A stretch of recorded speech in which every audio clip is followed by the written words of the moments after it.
High, আমি Priyanka's cooking passion চ্যানেলে আপনাদের সবাইকে স্বাগত।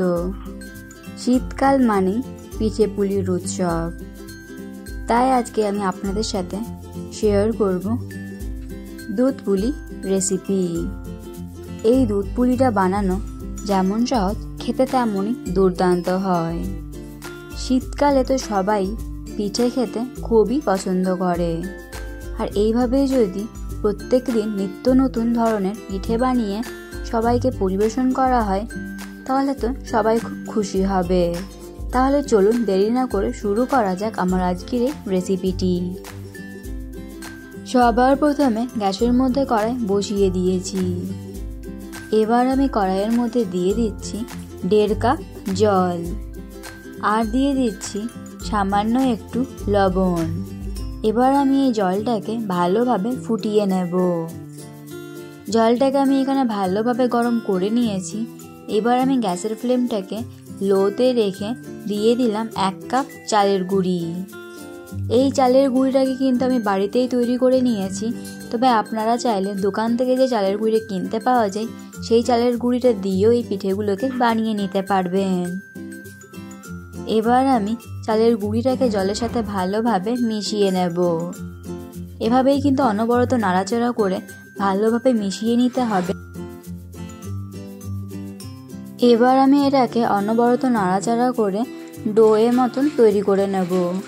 ডোটাকে আমি তৈরি করে নিয়েছি। এবার আমি এটাকে নামিয়ে নিয়ে সম্পূর্ণ ঠান্ডা করে নেব। এবার আমি এইদিকে পুরের জন্য এখানে আমি নিয়েছি 3টে কালাকাঁদ মিষ্টি। আমার কাছে কালাকাঁদ মিষ্টি ছিল, সেই জন্য আমি পুরটাকে এখানে কালাকাঁদ মিষ্টি দিয়ে তৈরি করে নিচ্ছি। পুরটাকে আরও একটু সুন্দর করার জন্য আমি এখানে সবার প্রথমে দিয়ে দিলাম নারকেল গুঁড়ো, আর দিয়ে দিলাম কিছুটা পরিমাণ চীনাবাদাম। এবার আমি এই সব কিছুকে একসাথে ভালোভাবে মিশিয়ে নেব। আপনারা নিজেদের পছন্দ অনুযায়ী যে কোনো পুর দিতে পারেন। আমার কাছে কালাকাঁদ ছিল, সেই জন্য এখানে আমি কালাকাঁদ মিষ্টিটাকে পুর হিসেবে ব্যবহার করে নিচ্ছি। এইদিকে আমার ডোটা এখন সম্পূর্ণ ঠান্ডা হয়ে গেছে। এবার আমি এই ডোটাকে ভালোভাবে একটু মেখে নেব। এইভাবে কিন্তু যত ভালোভাবে মাখা হবে ডোটা কিন্তু ততটাই মসৃণ হয়ে যাবে। তাই একটু সময় নিয়ে ভালোভাবে ডোটাকে মেখে নিতে হবে।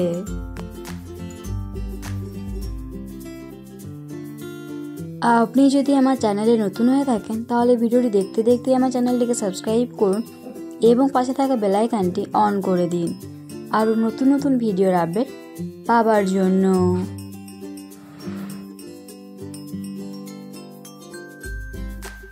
একটু সময় নিয়ে ডোটাকে আমি এখানে ভালোভাবে মেখে নিয়েছি।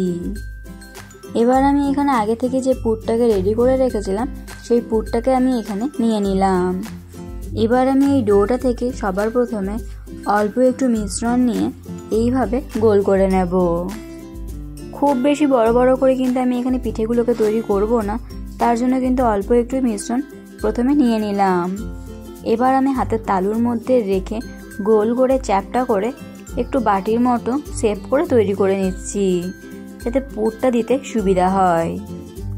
এইভাবেই চারিপাশটাকে একটু চেপে চেপে বড় করে নিতে হবে। আপনারা অবশ্যই একটু ভালোভাবে দেখবেন, তাহলেই আপনারাও বুঝতে পারবেন আমি কিভাবে এই পিঠেগুলোকে তৈরি করে নিচ্ছি। এবার আমি দিয়ে দিচ্ছি পুরটা। খুব বেশি পুর দেব না, অল্প অল্প করে পুর আমি দিয়ে দেব।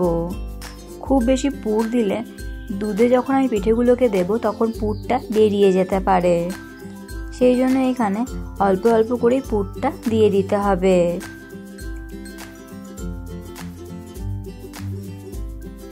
এবার আমি পুরটাকে হালকা হাতে একটু চেপে দিলাম। এবার আমি পিঠেগুলোকে চারিপাশ দিয়ে এইভাবে ভালোভাবে বন্ধ করে দিয়ে গোল করে তৈরি করে নেব। আমি এখানে আজকে এই পিঠে পুলিগুলোকে কোনো রকম ডিজাইনের বানাচ্ছি না, গোল গোল করে বানিয়ে নিচ্ছি। যেহেতু আজকে আমি আপনাদেরকে একেবারে সিম্পলভাবে পিঠে পুলিটা বানিয়ে দেখাবো, সেই জন্য এখানে আমি কোনো রকম ডিজাইনের পিঠে পুলিগুলোকে তৈরি করে নিলাম না। এইভাবেই আমি সিম্পলভাবে গোল করে তৈরি করে নিচ্ছি পিঠেগুলোকে। একটা পিঠেকে আমি তৈরি করে নিলাম। চলুন আমি আপনাদেরকে আরও একটা পিঠে তৈরি করে দেখাচ্ছি, যাতে আপনাদের কোনো রকম বুঝতে অসুবিধা না হয়। আবারও আমি সবার প্রথমে অল্প একটু ডোটা থেকে মিশ্রণ নিয়ে নিলাম। এবার আমি মিশ্রণটা নিয়ে প্রথমে গোল করে নিয়ে এইভাবে চ্যাপটা করে বাটির শেপে তৈরি করে নিলাম। এবার আমি পুরটাকে দিয়ে দিলাম। পুরটা দেওয়ার পর এইভাবে আমি পিঠেটাকে চারিপাশ দিয়ে ভালোভাবে একটু মুড়ে দেব, যাতে পুরটা বেরিয়ে না আসে। এবার আমি এটাকে গোল করে তৈরি করে নেব। ব্যাস, তাহলেই তৈরি হয়ে যাবে আরও একটা পিঠে পুলি। এভাবেই আমি সবগুলো পিঠে পুলিকে তৈরি করে নেব। সবগুলো পিঠেকেই আমি তৈরি করে নিয়েছি একইভাবে। এবার আমি গ্যাসের মধ্যে কড়াই বসিয়ে দিয়েছি। আমি যেরকম পরিমাণে পিঠে পুলিটা বানাচ্ছি সেই পরিমাণেই দুধটা এখানে দিয়ে দিলাম। আপনারাও এখানে নিজেদের পরিমাণ অনুযায়ী দুধটাকে দিয়ে দেবেন।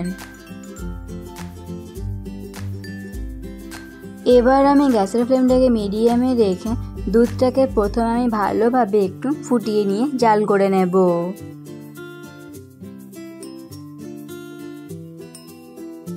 আমি এখানে গরুর দুধ ব্যবহার করেছি। আপনারা চাইলে গুঁড়ো দুধকে গরম জলের মধ্যে গুলে নিয়েও সেই দুধটা ব্যবহার করতে পারেন। দুধটাকে আমি প্রায় কিছু সময় ধরে ভালোভাবে ফুটিয়ে নিয়েছি। এবার আমি কালাকাঁদের যে পুরটাকে আগে থেকে তৈরি করে রেখেছিলাম, সেই পুরটা অল্প একটু বেঁচে গিয়েছিল।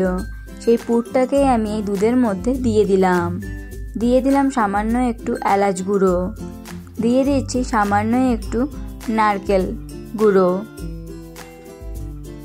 এবার আমি এই সব কিছুকে একসাথে ভালোভাবে মিশিয়ে নেব। এই সময় কিন্তু গ্যাসের ফ্লেমটাকে মিডিয়ামে রেখে সব কিছুকে ভালোভাবে ফুটিয়ে নিতে হবে। এভাবেই আমি অনবরত সব কিছুকে নাড়াচাড়া করে ভালোভাবে ফুটিয়ে নিয়ে দুধটাকে একটু ঘন করে নেব। প্রায় কিছুক্ষণ ধরে আমি দুধটাকে নাড়াচাড়া করে অনেকটাই ঘন করে নিয়েছি। এবার আমি এর মধ্যে দিয়ে দিলাম পরিমাণ মতো গুড়। তবে আপনারা এখানে গুড়ের পরিবর্তে চিনিও ব্যবহার করতে পারেন।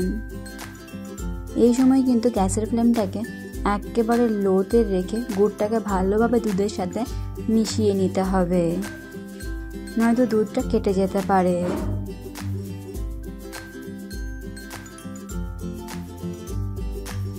গুড়গুলো এখন সম্পূর্ণ ভালোভাবে মিশে গেছে দুধের সাথে।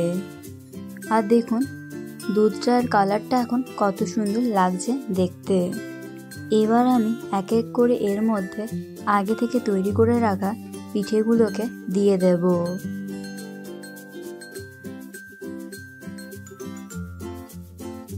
এক এক করে আমি সমস্ত পিঠেগুলোকে দুধের মধ্যে দিয়ে দিলাম।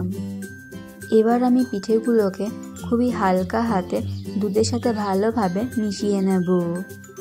খুবই হালকা হাতে কিন্তু পিঠেগুলোকে মিশিয়ে নিতে হবে, নয়তো পিঠেগুলো ভেঙে যেতে পারে।